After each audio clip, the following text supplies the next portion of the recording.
Hello दोस्तों, नमस्कार। मैं नीरज पाल आपके अपने यूट्यूब चैनल में एक बार फिर से आप सभी का स्वागत करता हूं। देखिए दोस्तों, आज के इस वीडियो लेक्चर में हम पढ़ेंगे क्लास 10th का जो chemistry chapter number 1 class 10th का जो होगा केमिस्ट्री होगा, वह भी चैप्टर नंबर 1 होगा। चैप्टर का नाम है दोस्तों रासायनिक अभिक्रियाएँ एवं समीकरण, इंग्लिश में केमिकल रिएक्शन एंड इक्वेशन। तो ज़्यादा समय ना लेते हुए आज के इस वीडियो को हम शुरू करते हैं। देखिए, सबसे पहले देखेंगे हम परिवर्तन। भौतिक परिवर्तन क्या होता है? परिवर्तन मीन्स होता है चेंज, यानी बदलाव। बदलाव दो प्रकार के होते हैं, एक तो भौतिक परिवर्तन होता है और एक रासायनिक परिवर्तन। भौतिक परिवर्तन किसे कहते हैं? ऐसा बदलाव होना चाहिए जिसमें नए पदार्थ बने, परंतु उस नए पदार्थ से हम पुराना पदार्थ बना सके, यानी उसके हमें संरचना, रासायनिक संरचना में कोई परिवर्तन ना हो, केवल भौतिक अवस्थाओं में ही परिवर्तन हो। जैसे यहाँ पर डिफिनेशन लिखा गया है, भौतिक परिवर्तन वह परिवर्तन होता है जिसमें किसी वस्तु के आकार, अवस्था या रूप में बदलाव आता है, लेकिन उसकी रासायनिक संरचना में कोई परिवर्तन नहीं होता। इस प्रकार के परिवर्तन को हम भौतिक परिवर्तन कहेंगे। जैसे दोस्तों, जल से बर्फ़ का बनना, जल से बर्फ़ का बनना और कागज़ का फाड़ना, ये भी एक क्या है? भौतिक परिवर्तन। और दोस्तों, ये जल को उबालना, जल को यदि हम उबालते हैं तो यह उबलने लगता है और यह क्या हो जाता है? एक प्रकार का भौतिक परिवर्तन है। आशा करते हैं दोस्तों इतना आप सभी को समझ में आया। यहाँ पर देखिए, हमने उदाहरण भी दिया है, बर्फ़ का पिघलना, यानी बर्फ़ यदि पिघलेगा तो पानी में बनेगा, यदि पानी को हम ठंडा करेंगे तो वह फिर बर्फ़ बन जाएगा। मतलब एक पदार्थ से दूसरा पदार्थ बन रहा है और दूसरे पदार्थ से पहला पदार्थ हम लोग आसानी से बना सकते हैं। जैसे जल से हम लोग बर्फ़ बना रहे हैं, जल से हम लोग क्या बना रहे हैं? बर्फ़ बना रहे हैं, और उस बर्फ़ से फिर से हम लोग जल प्राप्त कर ले रहे हैं। तो इस प्रकार के परिवर्तन को हम क्या कहेंगे? भौतिक परिवर्तन। चलिए दोस्तों, अब आगे बढ़ते हैं। आगे क्या है? रासायनिक परिवर्तन क्या होता है? रासायनिक परिवर्तन में दोस्तों एक पदार्थ से दूसरा पदार्थ बने, एक पदार्थ से दूसरा पदार्थ बने, परंतु दूसरे पदार्थ से पहला पदार्थ ना बनाया जा सके। ठीक, जैसे कि रासायनिक परिवर्तन वह परिवर्तन है जिसमें पदार्थ के अणुओं की रासायनिक संरचना बदल जाती है। अणुओं की रासायनिक संरचना बदलने का अर्थ है कि नए पदार्थ का निर्माण होता है और एक या अधिक नए पदार्थ बन जाते हैं। इस परिवर्तन को वापस पहले जैसा करना कठिन या असंभव होता है। जैसे यदि हम चावल को यदि हम पका लेते हैं तो वो क्या हो जाता है? वह पक जाता है, जिसे भात बोलते हैं। चावल को यदि पका लेंगे तो भात बोला जाएगा, और उस जो पके हुए चावल होता है यानी भात से हम पुनः चावल का निर्माण नहीं कर सकते। इस प्रकार के परिवर्तन को हम लोग क्या कहेंगे? रासायनिक परिवर्तन। कुछ परिवर्तन ऐसे होते हैं जिससे हम पुनः कुछ चीज़ें प्राप्त कर लेते हैं। जैसे हम यदि पानी और चीनी का घोल प्राप्त करें तो ये एक प्रकार रासायनिक परिवर्तन, परंतु इन्हें कुछ विधियों द्वारा गर्म करके हमें वाष्पीकृत करके हम कुछ चीज़ें इससे प्राप्त कर सकते हैं। यह भी एक रासायनिक परिवर्तन है। इसीलिए हमने यहाँ पर लिखा है, जैसा पुराने जैसा पदार्थ प्राप्त करना कठिन या असंभव है। कुछ पदार्थ ऐसे होते हैं जिन्हें प्राप्त करना कठिन होता है, कुछ ऐसे होते हैं जिन्हें असंभव होता है। जैसे लकड़ी का जलना, यदि लकड़ी को हम जला देंगे हमें राख प्राप्त होगा, और उस राख से हम पुनः लकड़ी नहीं प्राप्त कर सकते हैं। आप लोग इतना याद रखिएगा। यदि हम लोग यहाँ पर देखिए, लकड़ी को यदि हम जला देंगे तो हमें राख प्राप्त होगा, यहाँ पर राख मिल रहा है, और इस राख से हम पुनः इस लकड़ी को हम नहीं प्राप्त कर सकते। और क्या है? लोहे में जंग लगना, लोहे पर यदि जंग लग जाता है यानी ऑक्सीजन से क्रिया कर लेता है, यह भी एक रासायनिक परिवर्तन है। दूध का खट्टा होना, यानी दोस्तों दूध जो होता है उससे दही का बनना। अब दूध से हम दही का निर्माण कर सकते हैं, दूध से हम जो है दही का निर्माण कर सकते हैं, परंतु दही से हम पुनः दूध का निर्माण नहीं कर सकते। भोजन का पकना भी एक प्रकार का रासायनिक परिवर्तन है। यदि भोजन पक गया, उससे हम अब कच्चे पदार्थ फिर से नहीं बना सकते। कच्चे पदार्थ यानी वही पुराना भोजन जिससे वह बना है नहीं बना सकते। ठीक, आशा करते हैं इतना आप सभी को समझ में आया। चलिए अब आगे बढ़ते हैं। देखिए आगे क्या है? रासायनिक अभिक्रिया क्या होती है? देखिए, रासायनिक परिवर्तन और रासायनिक अभिक्रिया दोनों में कुछ अंतर नहीं, दोनों एक ही चीज़ें हैं। रासायनिक परिवर्तन मीन्स ही होता है अभिक्रिया। परिवर्तन का मतलब ही होता है अपक्रिया।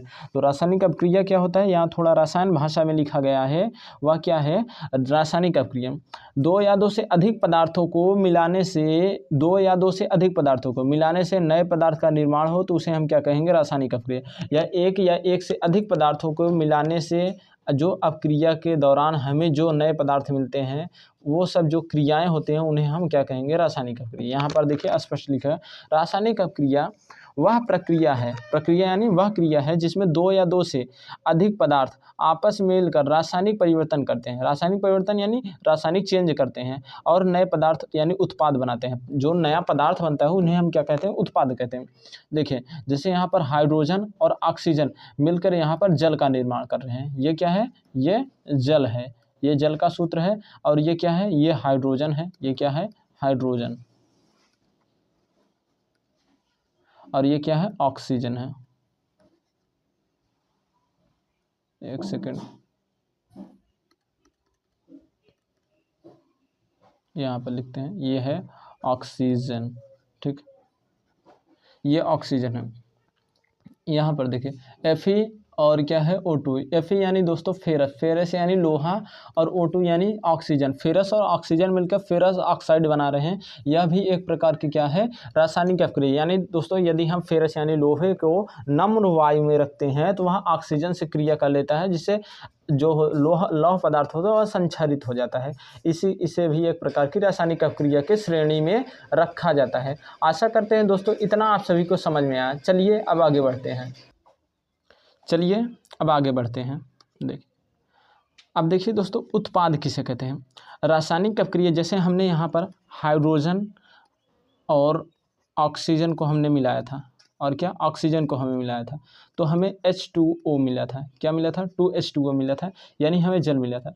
रासायनिक अपक्रिया के बाद जो भी नया पदार्थ बनता है, रासायनिक अपक्रिया के बाद जो भी नया पदार्थ बनता है उसे ही हम प्रोडक्ट बोलते हैं। क्या बोलते हैं, प्रोडक्ट यानी उत्पाद ही हम इसे बोलते हैं। क्या बोलते हैं, उत्पाद।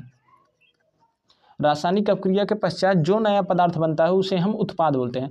और वे पदार्थ जो रासायनिक अपक्रिया में, यहाँ पर देखिए आगे, वे पदार्थ जो रासायनिक अपक्रिया में भाग लेते हैं, अभिकारक किसे कहते हैं, वे पदार्थ जो रासायनिक अपक्रिया में भाग लेते हैं उन्हें अभिकारक कहते हैं। वे पदार्थ जो रासायनिक अपक्रिया में भाग लेते हैं उन्हें हम अभिकारक कहते हैं। जैसे देखिए यहाँ पर, यदि हमने हाइड्रोजन और क्या, ऑक्सीजन को मिलाया, वही पुराना उदाहरण लेते हैं, इनको मिलाया तो हमें 2H2O प्राप्त हुआ।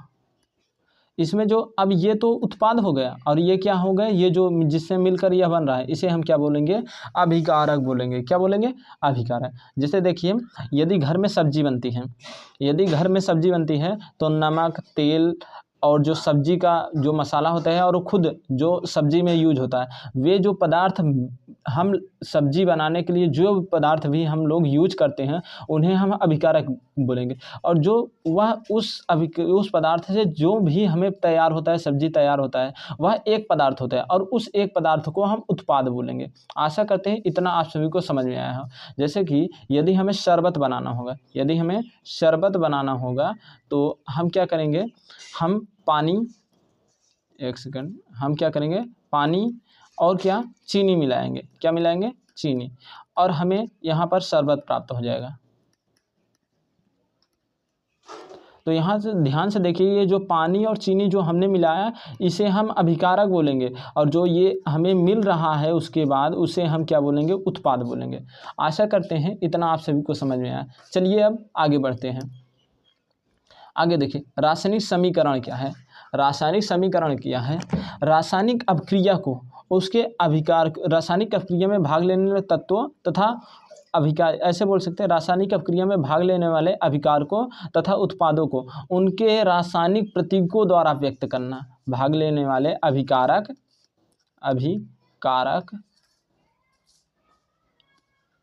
और क्या, उत्पाद।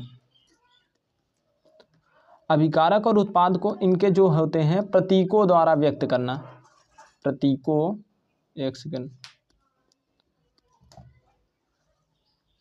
उनके प्रतीकों द्वारा व्यक्त करना, द्वारा लिखना। लिखना। किसी भी रासायनिक अभिक्रिया में भाग लेने वाले अभिकारकों उत्पादों को उनके प्रतीकों द्वारा लिखना ही रासायनिक समीकरण कहलाता है। जैसे हमने कहा, यदि हाइड्रोजन और ऑक्सीजन को मिलाएंगे तो जल प्राप्त होगा, यदि हाइड्रोजन और क्लोरीन को मिलाएंगे तो हाइड्रोक्लोरिक एसिड प्राप्त होगा। तो हाइड्रोजन और क्या क्लोरीन को कुछ इस प्रकार हम मिलाते हैं तो हमें जो होता है वो क्या प्राप्त होता है, हमें हाइड्रोक्लोरिक एसिड प्राप्त होता है HCl। तो हमने यहाँ पर अभिकारक को भी हमने किस में लिख दिया, अभिकारक को भी हमने प्रतीकों द्वारा लिख दिया और उत्पाद को भी हमने प्रतीकों द्वारा लिख दिया। तो ये जो हमें ये प्राप्त हुआ है इसे हम बोलेंगे रासायनिक समीकरण।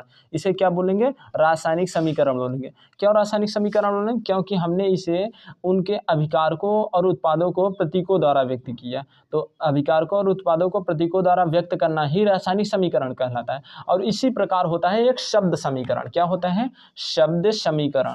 शब्द समीकरण, शब्द समीकरण क्या होता है, शब्द समीकरण यानी वर्ड इक्वेशन। अभिकारकों और उत्पादों को शब्दों द्वारा व्यक्त करना शब्द समीकरण कहलाता है। क्या, अभिकारकों और उत्पादों को शब्दों द्वारा व्यक्त करना शब्द समीकरण कहलाता है। जैसे हाइड्रोजन प्लस क्लोरीन मिलकर हाइड्रोक्लोरिक अम्ल बनाएंगे, इसे यदि हम हिंदी में लिख देते हैं तो यही हमारा शब्द समीकरण होगा। यदि हम उसे सिंबल द्वारा रिप्रेजेंट करते हैं तो यह हमारा हो जाएगा रासायनिक समीकरण। आशा करते हैं इतना आप सभी को समझ में आया। चलिए अब आगे बढ़ते हैं। आगे देखिए रासायनिक समीकरण को लिखने की विधि।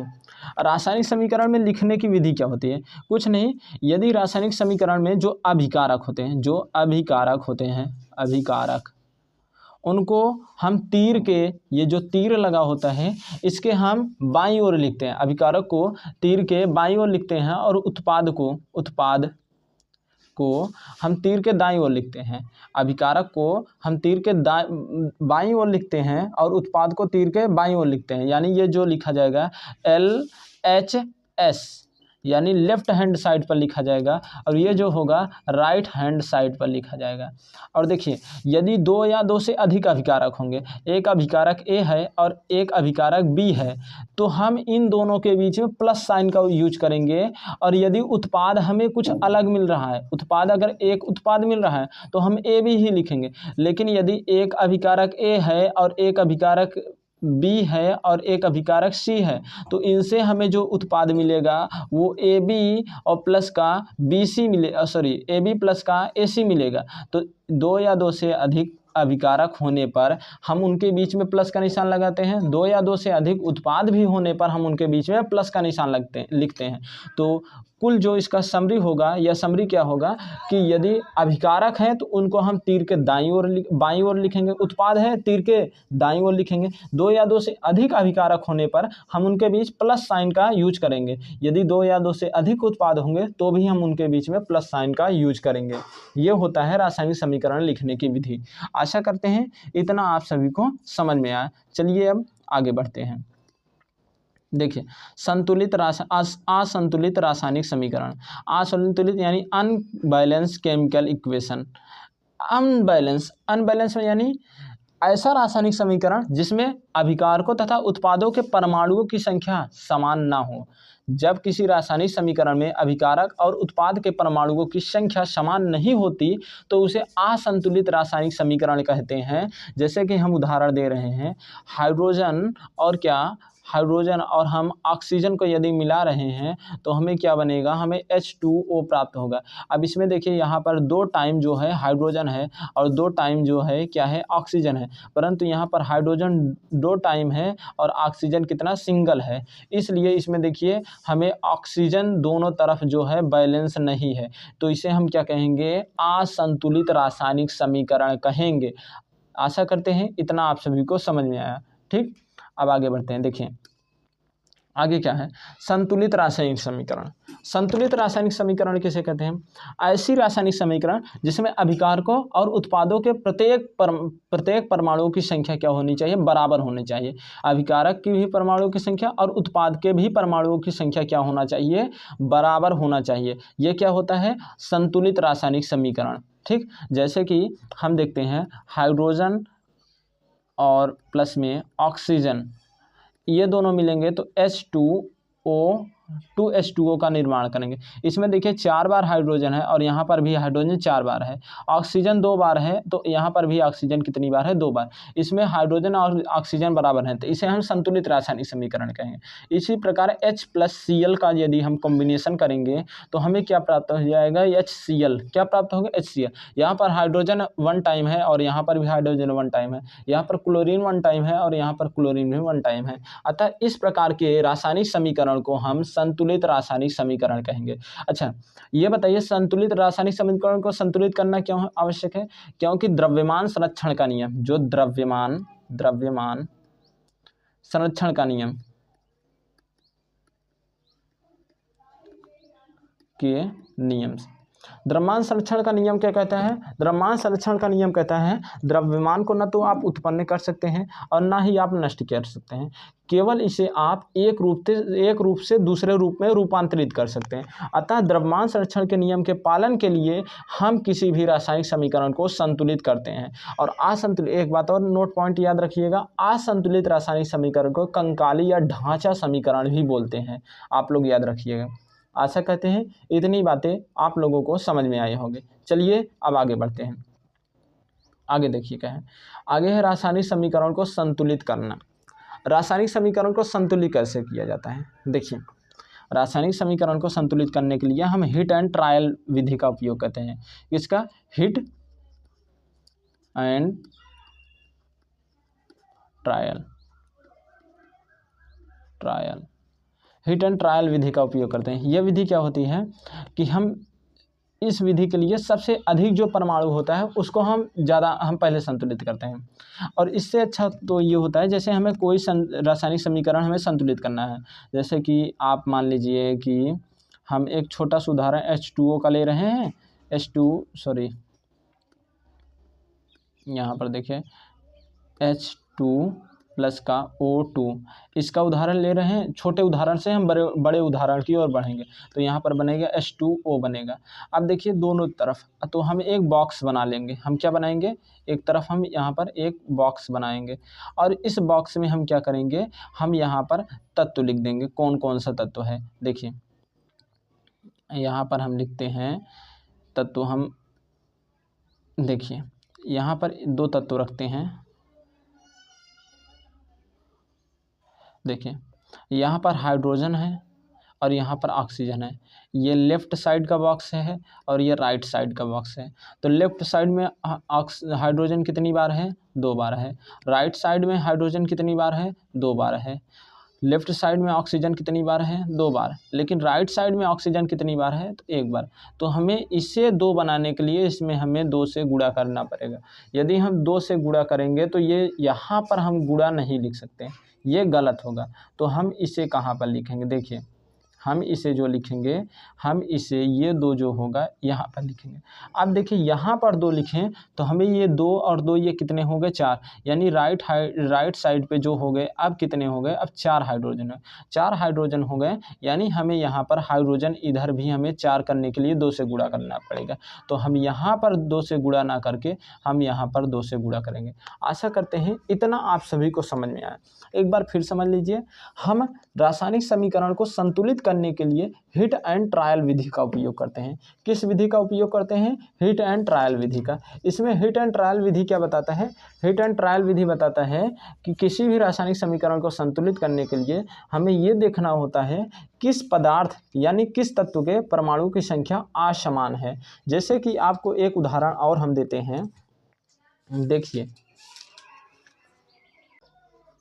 तो चलिए हम इसे संतुलित करते हैं। इसमें क्या दिया गया है? इसमें दिया है Na और 2H2O दिया गया है। तो हम यहाँ पर इसे जब संतुलित करेंगे तो हम क्या लिखेंगे? इसके पास यदि हम 2 लगा दें और यहाँ पर 2 यदि लगा दें, 2 2 4 हो जाएगा और यहाँ पर हाइड्रोजन कितना है? 2 टाइम है और एक 3 है। यहीं पर यदि हम यहाँ पर यदि 2 लगा देते हैं तो 2 हाइड्रोजन और इधर 2 हाइड्रोजन मिलकर कितने हो गए? 4 हाइड्रोजन। लेकिन यहाँ पर ऑक्सीजन कितनी बार हो गया? ऑक्सीजन जो हो गया यहाँ पर 2 टाइम हो गया और यहाँ ऑक्सीजन 2 टाइम। ऑक्सीजन तो बैलेंस है, लेकिन यहाँ पर जो सोडियम है वो 2 टाइम है, तो यहाँ पर भी हमें 2 लगाना पड़ेगा। तो ये भी हमारा क्या हो गया? संतुलित हो गया। तो हमारा जो फाइनल संतुलित रासायनिक समीकरण होगा 2Na प्लस का 2H2O एरो 2NaOH प्लस का H2, ये हमारा फाइनल हो जाएगा। अब देखिए ऐसे ही हमें रासायनिक समीकरण संतुलित करना होगा। चलिए अब आगे बढ़ते हैं। आगे देखिए हमें रासायनिक अपक्रिया का प्रकार पढ़ना है। रासायनिक अपक्रिया का प्रकार क्या है? रासायनिक अपक्रिया के प्रकार में हम देखते हैं, हमें पहले रासायनिक अपक्रिया पढ़ना है संयोजन अपक्रिया, उसके बाद वियोजन, विस्थापन, द्विविस्थापन, ऊष्माक्षेपी, ऊष्माशोषी, ऑक्सीकरण, अपचयन और रेडॉक्स अपक्रिया। यहाँ पर रेडॉक्स हिंदी में भी होगा, रेडॉक्स अपक्रिया। तो चलिए एक एक करके सबको पढ़ते हैं। देखिए पहला अपक्रिया है संयोजन अपक्रिया। संयोजन अपक्रिया क्या होता है? जब दो या दो से अधिक पदार्थ मिलकर एकल उत्पाद का निर्माण करें। कैसे दोस्तों? जब दो या दो से अधिक पदार्थ मिलकर एकल उत्पाद का निर्माण करें तो उसे हम संयोजन अपक्रिया कहते हैं। जैसे दोस्तों हाइड्रोजन और क्या ऑक्सीजन, ये दोनों मिलकर हाइड्रोजन ऑक्साइड यानी जल का निर्माण करते हैं, और हाइड्रोजन और प्लस का क्लोरीन मिलकर दोस्तों HCl का निर्माण करते हैं, और सोडियम प्लस के OH मिलकर हाइड्रोक्साइड NaOH का निर्माण करते हैं, NaOH का निर्माण करते हैं, और पोटेशियम प्लस का ऑक्सीजन OH मिलकर KOH का निर्माण करते हैं। इन सभी समीकरण रासायनिक अपक्रियाओं में आप स्पष्ट देख सकते हैं अभिकारक जो हैं वो दो हैं। अभिकारक कितने हैं? दो हैं, और जो उत्पाद बन रहा है, जो उत्पाद है वह एक है। तो ऐसी रासायनिक समीकरण जिसमें ऐसी रासायनिक अपक्रिया जिसमें दो या दो से अधिक अभिकारक मिलकर एकल उत्पाद का निर्माण करें उसे संयोजन अपक्रिया कहते हैं। आशा करते हैं दोस्तों ये सभी बातें आप सभी को समझ में आए। तो चलिए दोस्तों आज का वीडियो यहीं पर समाप्त करते हैं। मिलते हैं अगले टॉपिक में इसके सेकंड पार्ट के लिए। तब तक के लिए धन्यवाद। यदि वीडियो दोस्तों अच्छा लगे तो वीडियो को लाइक कर दीजिए और चैनल को भी सब्सक्राइब कर दीजिएगा और बेल आइकन ज़रूर प्रेस करिएगा ताकि कल यदि वीडियो अपलोड हो तो आपके पास सबसे पहले नोटिफिकेशन आए। तब तक के लिए धन्यवाद। Thanks for watching.